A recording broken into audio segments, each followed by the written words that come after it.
Hey, ¿qué tal?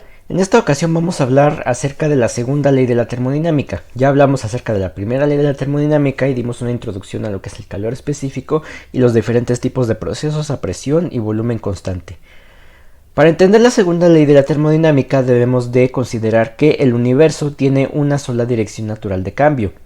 La segunda ley de la termodinámica nos va a afirmar que los procesos ocurren de forma natural y espontánea en cierta dirección y no ocurren en la dirección contraria. Un proceso no puede tener lugar a menos que satisfaga tanto la primera como la segunda ley de la termodinámica. Vamos a ver dos esquemas para explicar a qué nos referimos con esto. Sabemos que una taza de café caliente, si se encuentra en una habitación a temperatura más fría, se va a transferir calor hacia el exterior y la temperatura de la taza de café va a bajar hasta un punto en el que estén en equilibrio las temperaturas de la taza de café y del aire.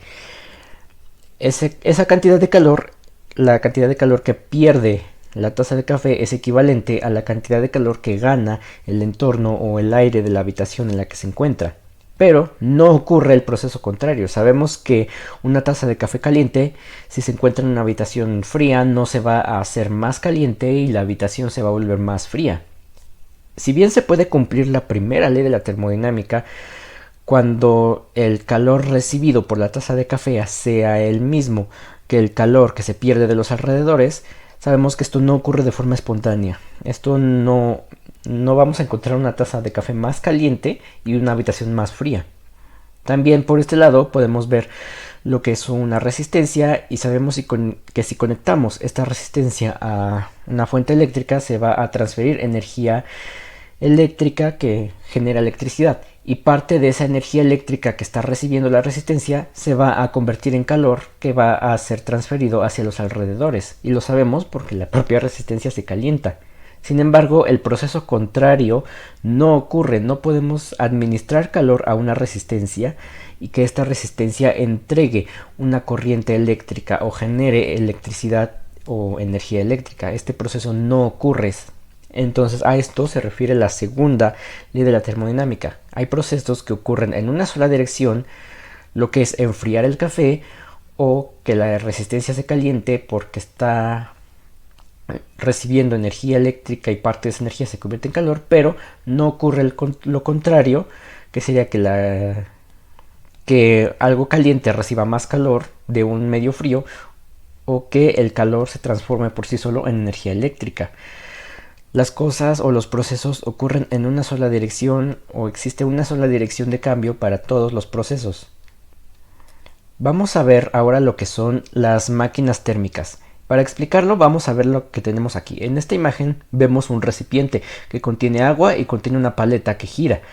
Esta paleta puede girar debido a que se le suministra energía en forma de trabajo, que puede ser trabajo mecánico por un impulsor, o bien una persona puede estar moviendo la paleta manualmente. La cosa es que se le está suministrando energía en forma de trabajo y este trabajo se le transfiere al agua, lo cual provoca un cambio de energía interna que se convierte en energía cinética haciendo que el agua gire provocando el movimiento del agua y parte de esta energía que recibe en forma de trabajo se va a convertir en calor que se va a transferir a través de las paredes del recipiente y posteriormente se transfiere hacia el medio. Tal vez no notemos significativamente un cambio en la temperatura o que se caliente de forma drástica porque estos cambios de temperatura son minúsculos e imperceptibles, pero sabemos que ocurre, que el trabajo se puede convertir de forma natural en calor. Sin embargo, el proceso contrario, que sería calentar este recipiente con agua, no va a hacer que por sí solo el calor se convierta en trabajo que haga girar la paleta. El trabajo se puede convertir en calor de forma directa y completamente, de forma natural y espontánea, pero lo contrario no es posible. Ahora, la definición de una máquina térmica es que son dispositivos que pueden convertir el calor en trabajo. Y bien, esto puede sonar contradictorio con lo que acabamos de explicar, pero como dice aquí, naturalmente o espontáneamente el trabajo se convierte en calor, pero no al revés. Para eso se necesita de una máquina térmica que se encargue de convertir calor en trabajo. ¿Y cómo va a operar? van a recibir calor de una fuente a temperatura alta, como puede ser la energía solar, pueden ser hornos, puede ser un reactor nuclear, pueden ser diferentes fuentes de energía, pero que estén a temperatura alta. Van a convertir parte de ese calor en trabajo operando en un ciclo, que ya veremos en otro video cómo es ese ciclo de conversión de calor en trabajo a partir de una máquina térmica, y van a generar calor de desecho que va a ser más chico, o va a ser una cantidad menor de calor de desecho que se va a depositar en un sumidero de baja temperatura y operan de forma cíclica, o sea que regresan a su estado original. Aquí tenemos un esquema de cómo trabaja una máquina térmica o cómo es el proceso. Tenemos una fuente que se encuentra en una temperatura alta, la cual va a transferir calor de entrada hacia esta máquina térmica. Y la máquina térmica va a entregar un trabajo neto de salida y parte de esa energía la va a desechar como calor de salida, que va a ser recibida por un sumidero de temperatura baja. Sabemos que se conserva la energía gracias a la primera ley de la termodinámica, entonces el calor de entrada tiene que ser igual a la suma del calor neto de salida más el trabajo neto de salida. No podemos sacar más energía de la que entró. Y para ello, cada máquina térmica tiene una eficiencia térmica que está dada por la salida de trabajo neto, que es lo que realmente deseamos convertir, dividida entre el calor total que entró. Y lo podemos expresar en porcentaje multiplicándolo por 100.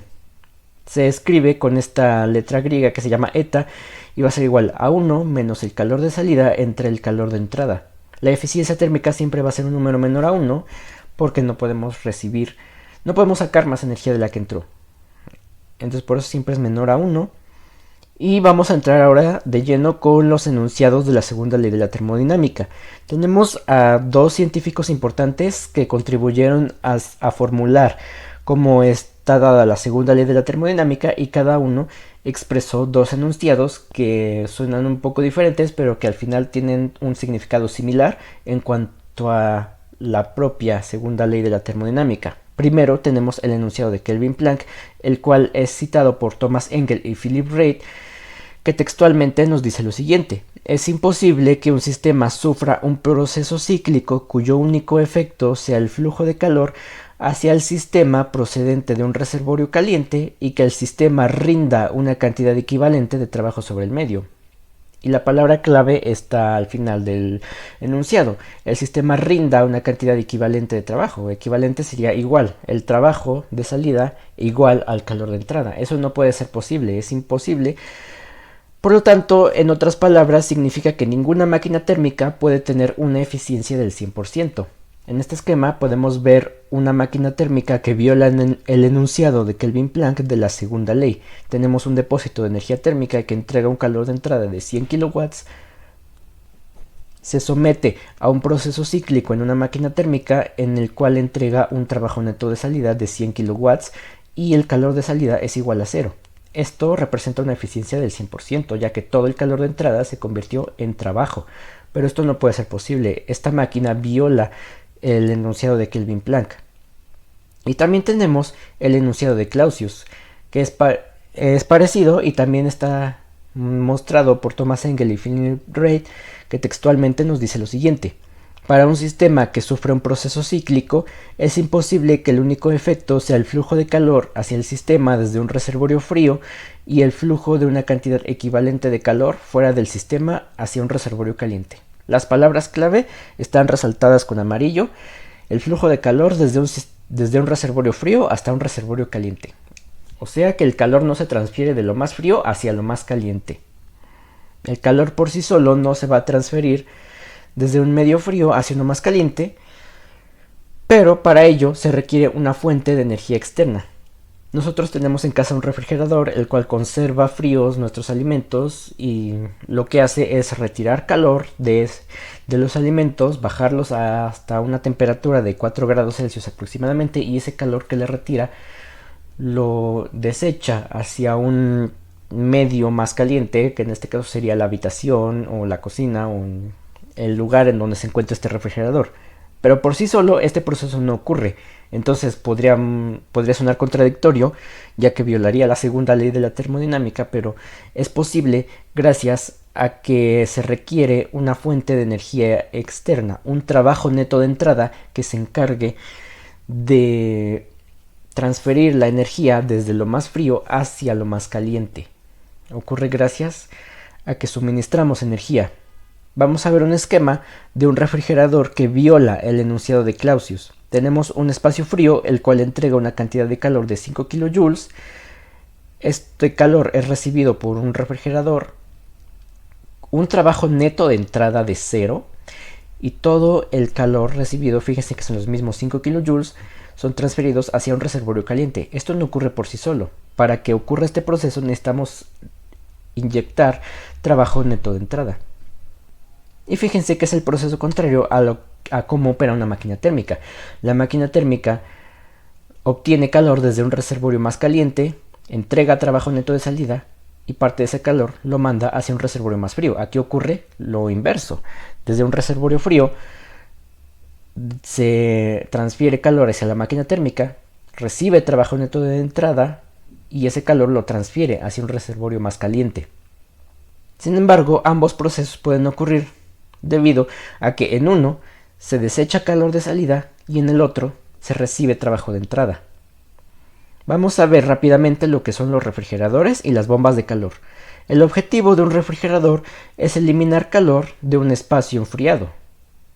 El objetivo del refrigerador es retirar el calor de la comida y mantenerla a una temperatura baja, mientras que una bomba de calor, como puede ser el aire acondicionado que puedes tener en casa o que puede haber en algunas tiendas, es que se suministre calor QH hacia un espacio más caliente. Ambos operan bajo el mismo principio, que es el ciclo de compresión de vapor, el cual vamos a ver en otro video, y su objetivo es similar. Sin embargo, los refrigeradores eliminan calor de un reservorio frío y las bombas de calor suministran calor hacia otro más caliente.